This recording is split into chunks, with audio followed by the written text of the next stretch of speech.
الحمد لله رب العالمين والصلاة والسلام على سيد الأولين والآخرين وعلى آله وأصحابه أجمعين ومن تبعهم بإحسان إلى يوم الدين أما بعد أعوذ بالله من الشيطان الرجيم بسم الله الرحمن الرحيم هو أهل التقوى وأهل المغفرة. محترم حضرات، دینی بھائیوں، دوستوں اور بہنوں، اس سورہ مدثر کی ایک آیت تلاوت کی گئی ہے وہ اہل التقوی و اہل المغفرہ، اور آج خطبے کا یہ موضوع ہے کہ اللہ رب العالمین نے اپنے فضل و کرم سے بہت سارے ایسے اعمال ہمارے اولیے مقرر کیے ہیں کہ جن اعمال کی برکت سے گناہوں کی مغفرت اور بخشش ہو جاتی ہے. گناہوں کی مغفرت اور بخشش اور توبہ کا دروازہ کھلا رہنا یہ اللہ رب العالمین کی عظیم ترین نعمتوں سے ایک نعمت ہے.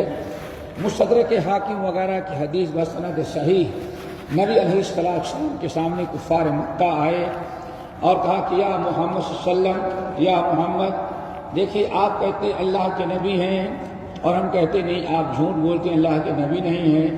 ہمارا اور آپ کا جھگڑا ہے. فیصلے کی ایک راہ ہم لوگوں نے تجویز کی ہے، وہ یہ کہ دیکھیں یہ صفا پہاڑی ہے مکے میں، صفا مروہ کے ساتھ، دیکھیں صفا پہاڑی ہے.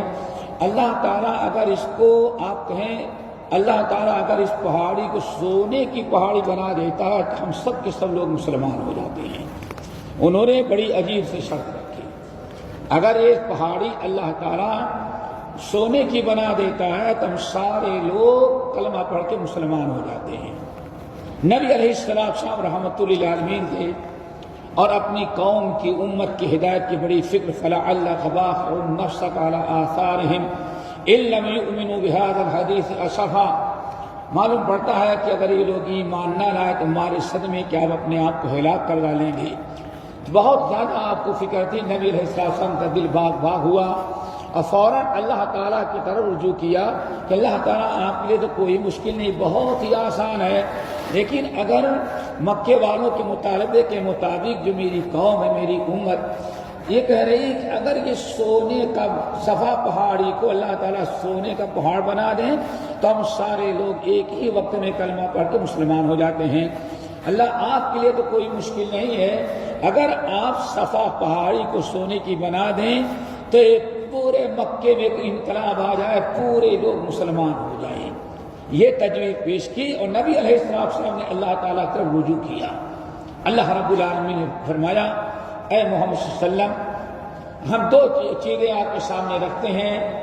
پہلی چیز تو یہ ہے کہ اگر آپ چاہیں تو ان کے مطالبے کے مطابق، آپ کے مطالبے کے روشنی میں ہم ابھی لمحے بھر میں کن فیکون کی دیری ہے اس صفا پہاڑی جو ہے یہ پتھر کا پہاڑ ہونے کے بجائے سونے کا پہاڑ بن جاتا ہے. ابھی لمحے میں ہم بنا دیتے ہیں. لیکن اب ان کے مطالبے کے مطابق ہم نے پہاڑ بنا دیا، پھر بھی ایمان نہیں لائیں گے تو پھر ایک دن بھی نہیں چھوڑیں گے، ان پر اپنا عذاب نازل کر کے ہلاک و برباد کر دیں گے. ایک پہلی چیز ہے.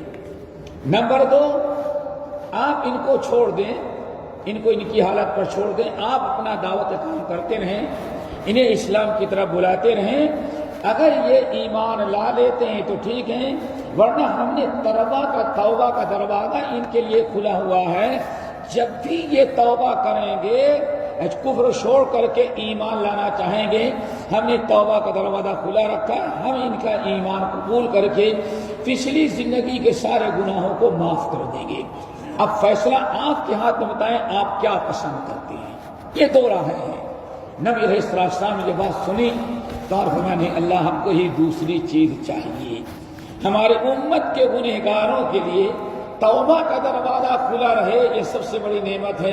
اللہ تعالیٰ توبہ کا دروازہ کھلا رہے. تو میرے بھائیوں، یہ توبہ اور مغفرت کا دروازہ جو اللہ نے کھول رکھا ہے، یہ اللہ تعالیٰ کی عظیم ترین نعمتوں میں سے ہے. توبہ کا، استغفار قبول کرنے کا حق بھی صرف اللہ رب العالمین کی تو ہے. اللہ کے علاوہ اور کوئی نہ گناہ معاف کر سکتا ہے اور نہ کسی کی توبہ قبول کر سکتا ہے. اسی لیے رب العالمین نے ارشاد فرمایا هو اہل التقوی و اہل المغفرہ، اللہ ہی مغفرت کا مالک ہے اور اللہ ہی اس لائق ہے کہ اسی سے تقوی ڈرا جائے اور اسی سے تقوی اختیار کیا جائے.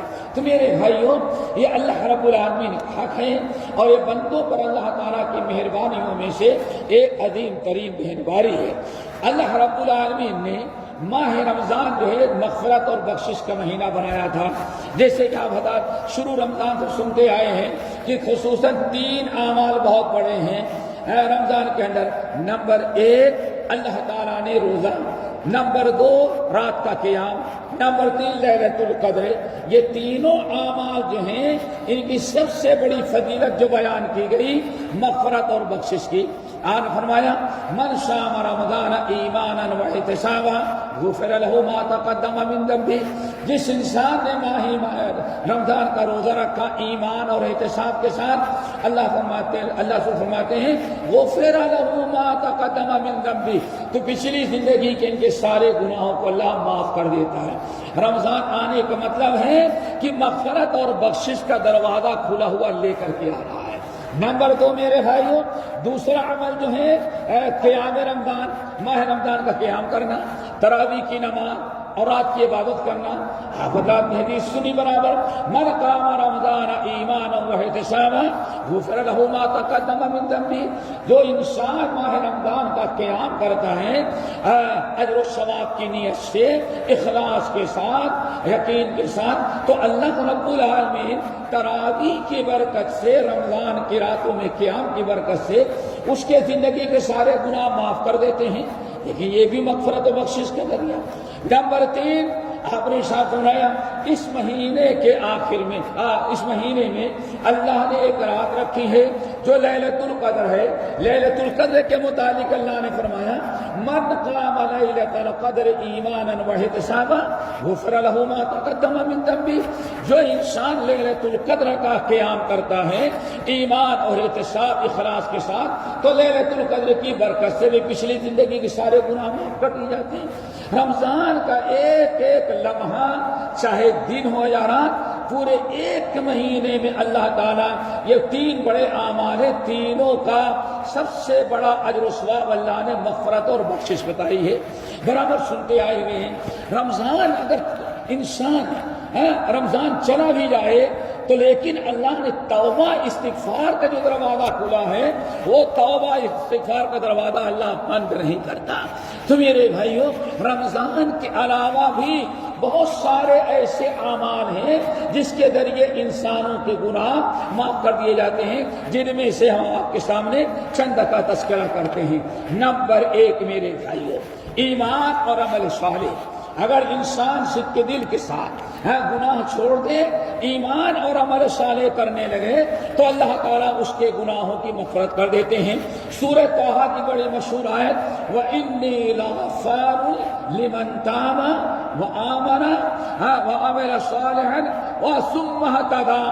وَإِنِّي لَغَفَّارٌ لِمَن تَابَ وَآمَنَ وَعَمِلَ صَالِحًا ثُمَّ اهْتَدَىٰ. ہم بہت مغفرت کرنے والے ہیں، بندوں کے پہاڑوں کے برابر بھی گناہوں معاف کر دیتے ہیں.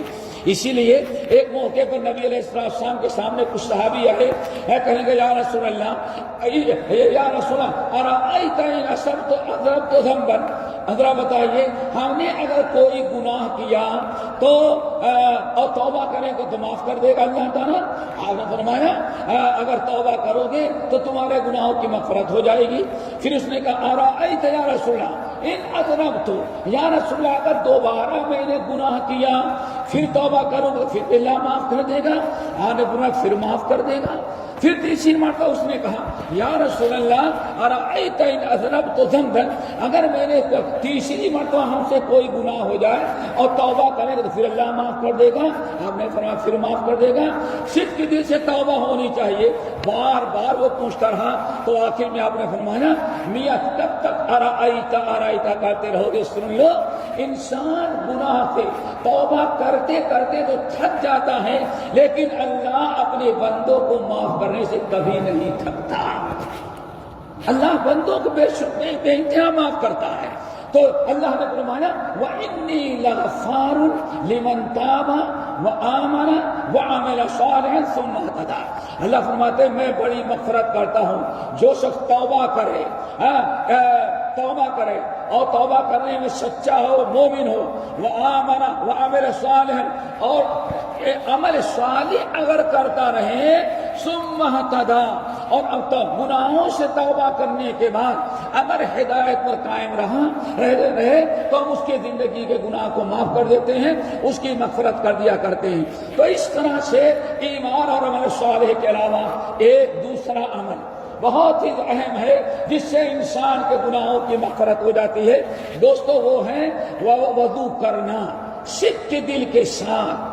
صدق کے دل کے ساتھ اگر اللہ تعالیٰ کے فریضے کو ادا کرنے کے لیے ایک مومن نماز کا وقت ہوتا ہے، اگر اللہ تعالیٰ کے فریضے نماز کو ادا کرنے کے لیے صدق کے دل کے ساتھ وضو کرتا ہے، اخلاص کے ساتھ، نیت کے ساتھ، سنت کے مطابق اگر وہ وضو کرتا ہے تاکہ وضو کی برکت سے وہ اللہ تعالیٰ کی عبادت نماز پڑھے تو وضو کے برکت سے بھی اللہ تعالیٰ اس کے گناہوں کو معاف کر دیتے ہیں۔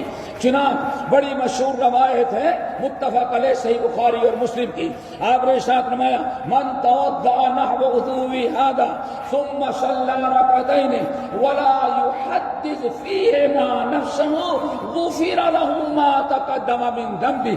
آپ نے ارشاد فرمایا من توضأ نحو وضوء هذا، آپ نے وضو کیا، پورا وضو کر کے لوگوں کو دکھلایا عملی طور پر، پھر آپ نے فرمایا لوگوں دیکھ لو ہم نے کیسے وضو کیا، من توضأ نحو وضوء هذا، جس نے اسی طرح سے وضو کیا جیسے میں نے وضو کر کے دکھایا ہے۔ یعنی نیک عمل کے لیے ضروری ہے کہ نبی صلی اللہ علیہ وسلم نے جیسے کیا اس سنت کی روشنی میں ادا کیا جائے۔ من توضأ نحو وضوء هذا، جس نے وضو ایسے کیا جیسے میں نے کر کے دکھایا ہے، ثم صلی رکعتین، پھر 2 رکعت تحیۃ الوضو پڑھ لیتا ہے۔ وضو کیا، وضو کرنے سنت کے مطابق کیا، ثم صلی رکعتین، پھر اس نے وضو کے بعد 2 رکعت نماز پڑھ لیا۔ بڑی اس کی فضیلت آئی ہے، 2 رکعت اس نے نماز پڑھ لیا، لیکن 2 رکعت نماز پڑھنے کے لیے کھڑا ہوا، لا يحدث فیہما نفسہ، تو دنیا کا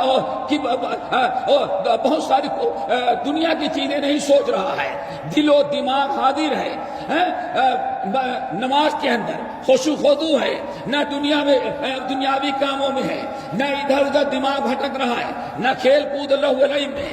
اگر اس توجہ کے ساتھ 2 رکعت نماز اس نے پڑھ لیا تو وضو کے بعد، وضو ایسا بہترین عمل ہے کہ وضو کے بعد 2 رکعت جس نے خشوع خضوع اخلاص کے ساتھ نماز پڑھ لیا، غفر له ما تقدم من ذنبه، تو پچھلی زندگی کے سارے گناہوں کو اللہ معاف کر دیا کرتا ہے۔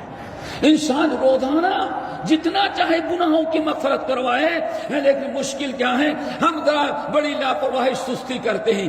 میرے بھائی رمضان گیا، شیطان آزاد ہے، شیطان آزاد ہوا، ہم سے گناہ کرواتا رہے گا، برائی کرواتا رہے گا، جہنم میں کے راستے بتاتا رہے گا، لیکن اگر مسلمان مومن ہمیشہ وضو کر کے 2 رکعت نفل نماز پڑھتا رہے تو نبی علیہ السلام فرماتے ہیں 2 رکعت نماز اگر کسی نے نفل وضو کرنے کے بعد پڑھ لیا تو اللہ تعالیٰ پچھلی زندگی کے گناہ اس کے معاف کر دیے کرتے ہیں۔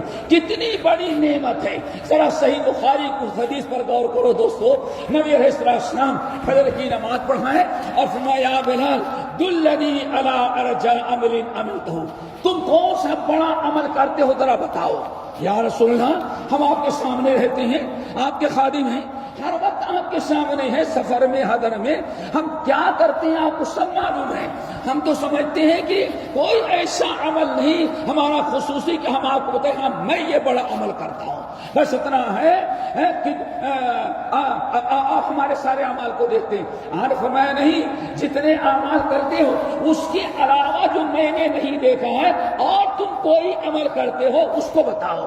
بڑا غور و فکر کیا، اللہ رسول نہیں، آپ کے سامنے سارے اعمال ہیں، نہیں آپ نے فرمایا نہیں، کچھ اور عمل کرتے ہو جس کی برکت سے میں نے تجھے بڑے اچھی حالت میں دیکھا۔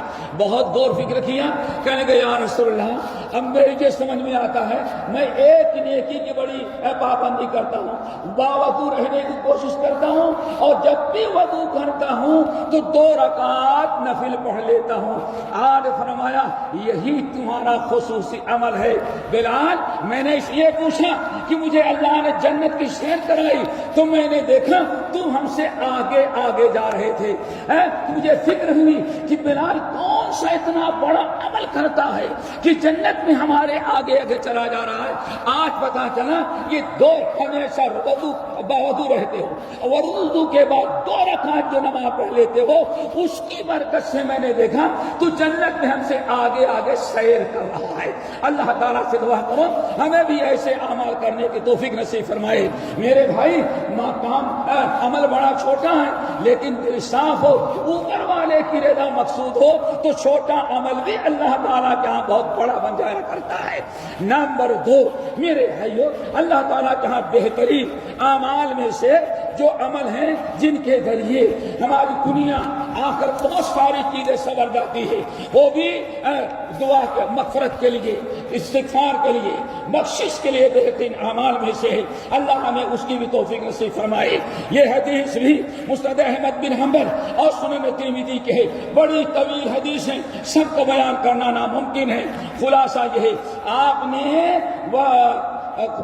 بہت ساری باتیں بیان کی، اس میں آپ نے ساتھ فرمایا کہ دیکھو جس شخص نے اچھی طرح سے وضو کیا، وضو کرنے کے بعد مسجد آیا اور مسجد آنے کے بعد اس نے نماز کا انتظار کیا اور جب وقت ہوا تو اس نے نماز پڑھ لیا، پھر آپ نے فرمایا جس نے اچھی طرح سے وضو کیا، اپنے گھر سے وضو کر کے نکلا، مسجد میں آیا، مسجد میں جماعت کا انتظار کیا، یہاں تک کہ امام آیا، جماعت کا وقت ہوا اور اس نے با جماعت نماز پڑھ لیا، تو سن لو آپ نے ساتھ رہے من فعل ذلك عاش بخیر ومات بخیر وكان من خطیته كيوم ولدت امه او كما قال علیہ السلام۔ اور جس انسان نے جو میں نے حدیث بیان کی، اگر وضو کیا، وضو کر کے مسجد میں پیدل آیا اور جماعت کا انتظار کیا، با جماعت نماز پڑھا، من فعل هذا جس نے یہ عمل کیا جو میں نے بتایا تو اس کے لیے بشارت۔ نمبر 1 عاش بخیر، ساری زندگی اللہ اس کی خیر و برکت کی زندگی بنا دے گا، ساری زندگی اس کی خیر و برکت کی ہوگی، صحت ہوگی، خوشحالی ہوگی، بیوی اچھی ہوگی، اولاد فرما بردار ہوگی، نوکر رکھے گا تو وہ بھی امانت دار ہوں گے۔ عاش بخیر، بڑے خیر و برکت کی زندگی گزارے گا، رحمتوں کا برکتوں کا برابر نزول اس کے گھر میں ہوتا رہے گا زندگی۔ نمبر 2 ومات بخیر، اور جب ملک الموت روح قبض کریں گے تو موت بھی اس کے لیے اور ملک الموت آئیں گے روح قبض کرنے کے لیے، تو ان ملک الموت کا آنا اور اس کی موت بھی اس کے لیے بڑے خیر و برکت کی موت ہوگی۔ اللہ تعالیٰ سب کو یہی موت نصیب کر دے۔ نمبر 3 بڑی خیر و برکت کی چیز میرے بھائیوں، آپ نے ساتھ رمایا زندگی اچھی گزرے گی، خوشحال زندگی ہوگی، فرحت و مسرت کی زندگی ہوگی، موت ہوگی تو بھی فرحت و مسرت کی زندگی ہوگی میرے بھائیوں۔ نمبر 3 آپ نے ساتھ رمایا وَكَانَ مِنْ خَطِيئَتِهِ كَيَوْمٍ وَلَدَتْهُ أُمُّهُ، اگر انسان قیامت کے دن جب اٹھایا جائے گا تو رب کے سامنے ایسے گناہوں سے پاک صاف ہو کر کے آئے گا جیسے اس کی ماں نے بغیر کسی گناہ کے اس کو چنا ہوا تھا۔ میرے بھائیوں ہم تو مائل بغیر کوئی سائل ہی نہیں۔ نمبر 4 میرے بھائیوں کا یاد رکھو، ہم صرف رمضان نہیں، رمضان کے بعد بھی مغفرت اور بخشش کے لیے اللہ نے بے انتہا دروازے کھول رکھے ہیں۔ ان میں صحیح ہے ان کی روایت، کاش کی ہمارا مسلمان بھائی عمل کرے۔ نبی علیہ السلام ارشاد فرماتے ہیں جو انسان باجماعت نماز پڑھنے کے لیے آیا اور امام کی وجہ سے نماز پڑھ رہا تھا، اذا امر الامام فامنوا، جب سورۃ الفاتحہ پڑھنے کے بعد غیر المغضوب علیہم الضالین کہا اور امام نے کہا آمین، اللہ اکبر، اذا امر الامام فامنوا، میرے امت کے لوگوں جب امام آمین کہے تو تم بھی آمین کہا کرو۔ کیوں؟ فَإِنَّهُ مَنْ وَافَقَ تَأْمِينَهُ تَأْمِينَ الْمَلَائِكَةِ، امام جب آمین کہتا ہے تو فرشتے بھی آمین کہتے ہیں، اور جس ہمارے امتی کی آمین امام کی اور فرشتوں کی آمین، ایک آمین فرشتوں امام کی تھی، دوسری آمین فرشتوں کی تھی، اگر ان دونوں کے ساتھ کسی امتی کی آمین مل گئی، تیسری آمین ایک فرشتوں کی آمین، دوسری امام کی اور تیسرے ہمارے امتی مومن کی، جس شخص کی آمین فرشتوں کی اور امام کے آمین کے ساتھ مل گئی، اس آمین کے برکت سے غفر لہ ما تقدم من ذنبہ، پچھلی زندگی کے سارے گناہوں کو اللہ نے معاف کر دیا۔ میرے بھائی ہم تو مائل بکرم کوئی سائل نہیں، مغفرت کا بخشش کا دروازہ کھلا ہوا ہے، ہم اللہ تعالیٰ کے قریب آئیں، اللہ والے بنیں تو قدم قدم پر اللہ تعالیٰ ہماری مغفرت کے دروازے کھول رکھے ہیں۔ اقول قولی ھذا واستغفر اللہ من کل ذنب واتوب الیہ۔ الحمدللہ وکفی وسلام علی عبادہ الذین اصطفی، اما بعد۔ نمبر 4 میرے بھائیوں بڑی آسان ہے، نبی علیہ السلام نے ارشاد فرمایا جو انسان فرض نماز پڑھتا ہے، نماز پڑھا، اطمینان کے ساتھ نماز پڑھی اور نماز پڑھنے کے بعد آیت الکرسی پڑھی، تینوں کل پڑھا، من سبح اللہ ثلاث و ثلاثین وحمد اللہ ثلاث و ثلاثین وکبر اللہ ثلاث و ثلاثین، جو انسان، جو ہمارا امتی مسلمان فرض نماز کے بعد 33 مرتبہ سبحان اللہ بیٹھے بیٹھے، 33 مرتبہ الحمدللہ اور 33 مرتبہ اللہ اکبر، آپ نے فرمایا فذالک 99 99 مرتبہ ہو گیا، 33 مرتبہ سبحان اللہ، 33 مرتبہ الحمدللہ، 33 مرتبہ اللہ اکبر، وتمام المئۃ لا الہ الا اللہ، اور 100 پورا کرنے کے لیے اس نے پڑھ لیا لا الہ الا اللہ، اللہ اکبر۔ اللہ تعالیٰ کی مہربانی اور رحمت اور پیارے نبی کے امت ہونے کا مقام اور شرف ذرا دیکھو، جس انسان نے فرض نماز کے سلام پھیرنے کے بعد بھگنے کے بجائے، اٹھنے کے بجائے، ادھر ادھر ہونے کے بجائے بیٹھا رہا اور آیت الکرسی پڑھا، تینوں کل پڑھا اور 33 پڑھے، سبحان اللہ الحمدللہ اللہ اکبر پڑھا اور سب پورا کرنے کے لیے چاہے لا الہ الا اللہ پڑھ لیا۔ آن فرمایا میرے جس امتی نے فرض نماز کے بعد ان کلمات کو پڑھ لیا، غفر لہ وان کان مثل زبد البحر، سمندر کے کنارے کھڑے ہو جاؤ، سمندر کے جتنے چھال، جتنے خس و خاشاک ہیں جن کو کوئی گن نہیں سکتا، اگر میرے کسی امتی کے نام اعمال میں سمندر کے خس و خاشاک کے برابر بھی گناہ ہوں گے، اگر فرض نماز کے بعد یہ 33 مرتبہ سبحان اللہ، 33 مرتبہ اللہ الحمدللہ اور 34 مرتبہ 33 مرتبہ اللہ اکبر اور سب پورا کرنے کے لیے لا الہ الا اللہ پڑھ لیا، تو اس کے پچھلی زندگی کے سارے گناہوں کو اللہ معاف کر دیتے۔ لیکن مشکل کیا ہے، ہمیں کھانے کی فکر رہتی ہے، سلام پھیرے تو آدمی بھگتا ہوا نظر آتا ہے، ہم اللہ کو معاف کرنے کے لیے تیار ہے، لیکن ہمارے پاس معاف کرانے کا ٹائم نہیں ہے۔ میرے بھائیوں اللہ تعالیٰ سے دعا کرو ذرا ہمیں اپنی جگہ پر بیٹھ کر کے ان تسبیحات پڑھنے کی توفیق نصیب فرمائے. اور اس سے بڑی کمال کی چیز میرے بھائیوں، ان مومن وہ ہے چلتے پھرتے اٹھتے بیٹھتے ہر لحظہ ہے مومن کی نئی آن نئی شان، گفتار میں کردار میں اللہ کی قربان. ایک مسلمان اگر چلتا پھرتا اپنا سونا اپنا جاگنا اپنا اٹھنا کھانا پینا ملاقات کرنا ساری چیزیں اگر اسلام کے مطابق بنا لے تو دیکھو اس کا ہر عمل مغفرت کا باعث. اللہ اکبر. ابو داؤد طبرانی کی روایت، اللہ کے رسول نے ارشاد فرمایا من اکل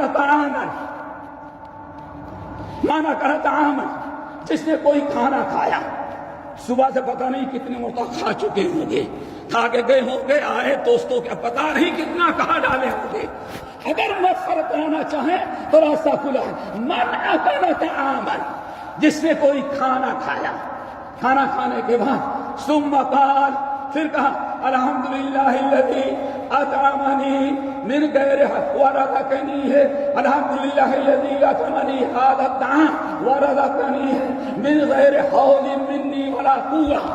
اگر یہ دعا کو پڑھ لے تو اللہ تعالیٰ کھانے کے بعد جس انسان نے تھوڑا زیادہ کوئی بھی حلال رزق کھایا اور کہہ دے اللہ یہ سب تیرا فضل و کرم ہے، تو نے ہم کو کھلایا، یہ تیرا دیا ہوا رزق ہے، تو نے کھلایا، تو نے ہضم کیا کرنے کی توفیق دی. جس نے اس نیت سے یہ دعا پڑھ لی الحمدللہ الذی اطعمنی ھذا الطعام ورزقنی من غیر حول منی ولا قوہ، اللہ سے فرماتے ہیں ابھی یہ دعا پڑھا پیٹ کا کھانا ہضم نہ ہوا لیکن زبان سے وہ دعا نکلتے ہی پچھلی زندگی کے سارے گناہوں کو معاف کرتے. کس لیے؟ بندہ میرا رزق کھاتا ہے تو میری تعریف کر رہا ہے. نمبر 2 آپ نے من لبس ثوبا، جس نے کوئی کپڑا پہنا خاص طور سے نیا. اللہ اکبر. آج سب کے بدن پر نئے کپڑے ہو گئے، اگر پڑھ لیے ہوتے شاید کوئی یہاں مسجد میں آئے تو کوئی گناہ نام اعمال میں نہ ہوتا. عیدگاہ میں گئے جاتے تو بخشے بخشائے جاتے، لیکن کوتاہی ہے. آپ نے ارشاد فرمایا من کا جس انسان من لبس ثوبا، کوئی کپڑا پہنا ہے اوپر کا نیچے کا اندر کا باہر کا زینت کا پردہ پوشی کا، جس نے بھی کوئی کپڑا پہنا اور کپڑا پہننے کے بعد کہتا ہے الحمدللہ الذی کسانی ھذا الثوب ورزقنی من غیر حول منی ولا قوہ. جس شخص نے لباس پہنا اور اللہ کا شکر ادا کیا، ساری تعریف رکھی ہے جس نے ہمیں لباس پہنایا. نہ ہم لباس بنا سکتے تھے نہ اس کا میٹیریل پیدا کر سکتے تھے، یہ سب اللہ نے میرے لباس کا انتظام کیا.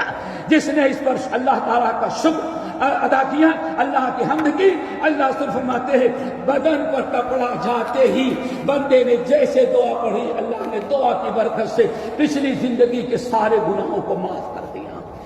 اللہ تعالیٰ سے دعا کرو ہمیں ان تمام اعمال کو اپنانے کی توفیق نصیب فرمائے جو ہماری مغفرت اور بخشش کے لیے اللہ تعالیٰ نے مقرر کیا ہے. الہ العالمین ہمیں جو مقروض ہیں ان کے قرض کو ادا کرا دے، جو پریشان ہیں ان کی پریشانی کو دور کر دے، جو الہ العالمین بھولے بھٹکے ہیں ہدایت صراط مستقیم پر لگا دے. الہ العالمین جیسے رمضان میں ہمیں نیکیوں کی توفیق عطا کی، ایسے رمضان کے بعد ہمیں استقامت نصیب فرما، ہمیں نیک اعمال کرنے کی توفیق نصیب فرما. الہ العالمین جس ملک میں رہتی ہیں وہاں کے رئیس الدولہ شیخ محمد بن زاہد اور ان کے اعمال انصار کی حفاظت فرما. جس شہر میں رہتے ہیں وہاں کے حاکم شیخ سلطان القاسمی حفظہ اللہ، اللہ ان کو ان کے اہل بیان ان کے اصحاب و اعمال کی حفاظت فرما. الہ العالمین ان حضرات سے وہ کام لے جس میں آپ کی رضا ہے، امت کی بھلا ہے، قوم اور وطن کی خیر ہے. الہ العالمین ان حضرات سے ہر ایسے ان کے ہاتھوں کو ہر ایسے کام سے روک لے جس میں آپ کا غضب ہے، آپ کی ناراضگی ہے، امت ملت کا نقصان ہے، قوم وطن کا خسارہ ہے. الہ العالمین جہاں بھی مسلمان ہمارے ملک ہیں سارے مسلمان ملکوں کو امن و امان کا گہوارہ بنا دے، اور جہاں مسلمان اقلیت میں اللہ تعالیٰ اقلیت میں بسنے والے مسلمانوں کی عزت، عفت، عصمت کی حفاظت فرما. اللہم اغفر للمؤمنین والمؤمنات والمسلمین والمسلمات. عباد اللہ رحمكم اللہ، ان اللہ یأمر بالعدل والإحسان وإیتاء ذی القربى وینہی عن الفحشاء والمنکر والبغی یعظکم لعلکم تذکرون. واذکروا اللہ یذکرکم وادعوہ یستجب لکم ولذکر اللہ تعالی اکبر.